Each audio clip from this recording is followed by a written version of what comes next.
പുറപ്പാട് 34-ാം അധ്യായം. വീണ്ടും ഉടമ്പടി പത്രിക. കർത്താവ് മോശയോട് അരുളിച്ചെയ്തു, ആദ്യത്തേതുപോലുള്ള 2 കൽപ്പലക ചെത്തിയെടുക്കുക. നീ ഉടച്ചുകളഞ്ഞ പലകകളിലുണ്ടായിരുന്ന വാക്കുകൾ തന്നെ ഞാൻ അതിൽ എഴുതാം. പ്രഭാതത്തിൽ തന്നെ തയ്യാറായി സീനായി മലമുകളിൽ എൻ്റെ മുൻപിൽ നീ സന്നിഹിതനാകണം. ആരും നിന്നോടൊന്നിച്ച് കയറി വരരുത്. മലയിലെങ്ങും ആരും ഉണ്ടായിരിക്കുകയുമരുത്. മലയുടെ അടുത്തെങ്ങും ആടുകളോ മാടുകളോ മേയരുത്. ആദ്യത്തേതുപോലുള്ള 2 കൽപ്പലക മോശ ചെത്തിയെടുത്തു. കർത്താവ് കൽപ്പിച്ചതനുസരിച്ച് അവൻ അതിരാവിലെ എഴുന്നേറ്റ് കൽപ്പലകകൾ കയ്യിലെടുത്ത് സീനായി മലയിലേക്ക് കയറിപ്പോയി. കർത്താവ് മേഘത്തിൽ ഇറങ്ങി വന്ന് അവൻ്റെ അടുക്കൽ നിൽക്കുകയും കർത്താവ് എന്ന തൻ്റെ നാമം പ്രഖ്യാപിക്കുകയും ചെയ്തു. അവിടുന്ന് ഇപ്രകാരം ഉദ്ഘോഷിച്ചുകൊണ്ട് അവൻ്റെ മുൻപിലൂടെ കടന്നുപോയി. കർത്താവ് കാരുണ്യവാനും കൃപാനിധിയുമായ ദൈവം, കോപിക്കുന്നതിൽ വിമുഖൻ, സ്നേഹത്തിലും വിശ്വസ്തതയിലും അത്യുദാരൻ, തെറ്റുകളും കുറ്റങ്ങളും പാപങ്ങളും ക്ഷമിച്ചുകൊണ്ട് ആയിരങ്ങളോട് കരുണ കാണിക്കുന്നവൻ, എന്നാൽ കുറ്റവാളിയുടെ നേരെ കണ്ണടയ്ക്കാതെ പിതാക്കന്മാരുടെ കുറ്റങ്ങൾക്ക് മക്കളെയും മക്കളുടെ മക്കളെയും 3 4 തലമുറയോളം ശിക്ഷിക്കുന്നവൻ. മോശ ഉടനെ നിലം പറ്റി കുമ്പിട്ടാരാധിച്ചു. അവൻ പറഞ്ഞു, അങ്ങ് എന്നിൽ സംപ്രീതനെങ്കിൽ കർത്താവേ, അങ്ങയോട് ഞാൻ അപേക്ഷിക്കുന്നു. ഞങ്ങൾ ദുശ്ശാഠ്യക്കാരാണെങ്കിലും അങ്ങ് ഞങ്ങളോട് കൂടെ വരണമേ.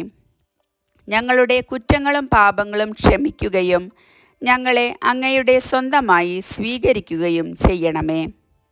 അവിടുന്ന് അരുളിച്ചെയ്തു, ഇതാ ഞാൻ ഒരു ഉടമ്പടി ചെയ്യുന്നു.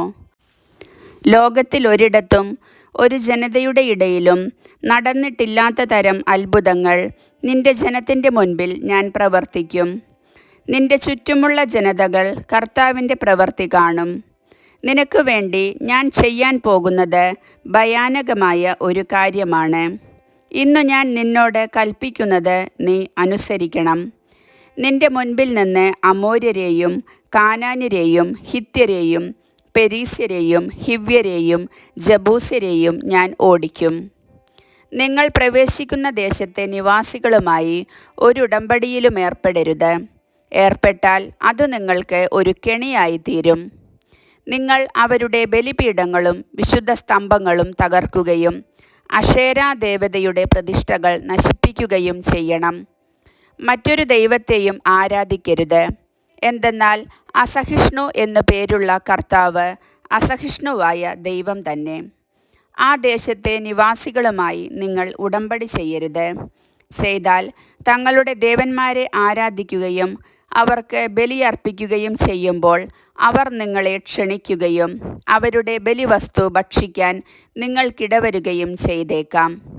അവരുടെ പുത്രിമാരെ നിങ്ങളുടെ പുത്രന്മാരെ കൊണ്ട് വിവാഹം കഴിപ്പിക്കുകയും ആ പുത്രിമാർ തങ്ങളുടെ ദേവന്മാരെ ആരാധിക്കുകയും നിങ്ങളുടെ പുത്രന്മാരെ അതിനായി പ്രേരിപ്പിക്കുകയും ചെയ്തെന്നു വരാം. നിങ്ങൾക്കായി ദേവന്മാരെ വാർത്തുണ്ടാക്കരുത്. പുളിപ്പില്ലാത്ത അപ്പത്തിൻ്റെ തിരുനാൾ നിങ്ങൾ ആചരിക്കണം. ഞാൻ കൽപ്പിച്ചിട്ടുള്ളതുപോലെ അബീബ് മാസത്തിൽ 7 നിശ്ചിത ദിവസങ്ങളിൽ നിങ്ങൾ പുളിപ്പില്ലാത്ത അപ്പം ഭക്ഷിക്കണം. കാരണം അബീബ് മാസത്തിലാണ് നിങ്ങൾ ഈജിപ്തിൽ നിന്ന് പുറപ്പെട്ടത്. ആദ്യജാതരെല്ലാം എനിക്കുള്ളതാണ്. ആടുമാടുകളുടെ കടിഞ്ഞൂലുകളും എൻ്റേതാണ്. കഴുതയുടെ കടിഞ്ഞൂലിനെ ഒരാട്ടിൻകുട്ടിയെ നൽകി വീണ്ടെടുക്കാം. വീണ്ടെടുക്കുന്നില്ലെങ്കിൽ അതിനെ കഴുത്തു ഞെരിച്ച് കൊല്ലണം. നിങ്ങളുടെ പുത്രന്മാരിൽ എല്ലാ ആദ്യജാതരെയും വീണ്ടെടുക്കണം. വെറും കൈയോടെ ആരും എൻ്റെ മുൻപിൽ വന്നുകൂടാ. 6 ദിവസം നിങ്ങൾ ജോലി ചെയ്യുക. 7-ാം ദിവസം വിശ്രമിക്കണം. ഉഴവുകാലത്തോ കൊയ്ത്തുകാലത്തോ ആയാലും വിശ്രമിക്കണം. ഗോതമ്പ് വിളയുടെ ആദ്യ ഫലങ്ങൾ കൊണ്ട് നിങ്ങൾ വാരോത്സവം ആഘോഷിക്കണം. വർഷാവസാനം സംഭരണ തിരുനാളും.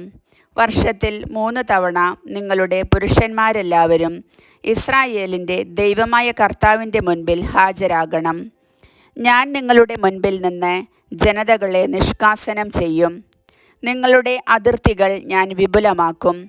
വർഷത്തിൽ 3 പ്രാവശ്യം നിങ്ങളുടെ ദൈവമായ കർത്താവിൻ്റെ മുൻപിൽ ഹാജരാകാൻ വേണ്ടി നിങ്ങൾ പോകുമ്പോൾ ആരും നിങ്ങളുടെ ഭൂമി കൈയടക്കാൻ ശ്രമിക്കുകയില്ല.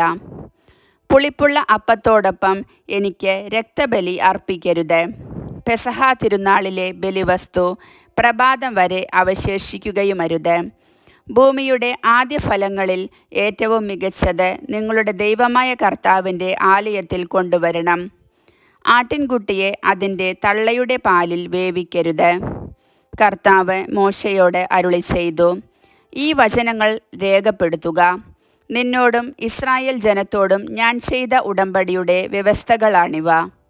മോശ 40 പകലും 40 രാവും കർത്താവിനോട് കൂടെ അവിടെ ചെലവഴിച്ചു. അവൻ ഭക്ഷിക്കുകയോ പാനം ചെയ്യുകയോ ചെയ്തില്ല. ഉടമ്പടിയുടെ വചനങ്ങളായ 10 പ്രമാണങ്ങൾ അവൻ പലകകളിൽ എഴുതി. 2 സാക്ഷ്യഫലകങ്ങളും വഹിച്ചുകൊണ്ട് മോശ സീനായ് മലയിൽ നിന്ന് താഴേക്ക് വന്നു. ദൈവവുമായി സംസാരിച്ചതിനാൽ തൻ്റെ മുഖം തേജോമയമായി എന്ന കാര്യം അവൻ അറിഞ്ഞില്ല. അഹറോനും ഇസ്രായേൽ ജനവും മോശയുടെ മുഖം പ്രശോഭിക്കുന്നത് കണ്ടു. അവനെ സമീപിക്കാൻ അവർ ഭയപ്പെട്ടു. മോശ അവരെ വിളിച്ചു. അഹറോനും സമൂഹ നേതാക്കന്മാരും അടുത്തു ചെന്നു. മോശ അവരോട് സംസാരിച്ചു. അനന്തരം ജനം അടുത്തു ചെന്നു. സീനായ് മലയിൽ വെച്ച് കർത്താവ് തന്നോട് സംസാരിച്ചതെല്ലാം അവൻ അവർക്ക് കൽപ്പനയായി നൽകി. സംസാരിച്ചു തീർന്നപ്പോൾ മോശ ഒരു മൂടുപടം കൊണ്ട് മുഖം മറച്ചു. അവൻ കർത്താവിനോട് സംസാരിക്കാൻ തിരുമുൻപിൽ ചെല്ലുമ്പോഴോ അവിടെ നിന്ന് പുറത്തു വരുന്നതുവരെയോ മൂടുപടം ധരിച്ചിരുന്നില്ല. അവൻ പുറത്തു വന്ന് അവിടുന്ന് തന്നോട് കൽപ്പിച്ചവയെല്ലാം ഇസ്രായേൽ ജനത്തോട് പറഞ്ഞിരുന്നു. ഇസ്രായേൽ ജനം മോശയുടെ മുഖം കണ്ടു. മോശയുടെ മുഖം പ്രകാശിച്ചിരുന്നു. കർത്താവിനോട് സംസാരിക്കാൻ അകത്തു പ്രവേശിക്കുന്നതുവരെ മോശ മുഖം മറച്ചിരുന്നു.